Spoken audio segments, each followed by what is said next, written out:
Bukas na bukas ang volleyball star na si Alyssa Valdez sa idea na i-explore ang mundo ng showbiz dahil nagbukas daw kasi ng oportunidad sa kanya ang ilang programang pang-telebisyon tulad na lamang ng isang reality show.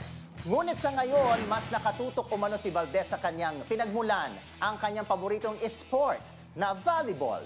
Ayon din kay Valdez, may malaking pagkakaiba ang industriya ng showbiz at sports. Mas strikto ang mga players pagdating sa oras kumpara sa showbiz, na kung saan mahirap umanong i-control ang oras sapagkat marami ang involved na tao. Samantala, target ni Valdez at ng Creamline Cool Smashers ang Grand Slam o ikatlong dikit na korona ngayong taon sa PVL matapos makuha ang mga korona sa Open at Invitational Conference.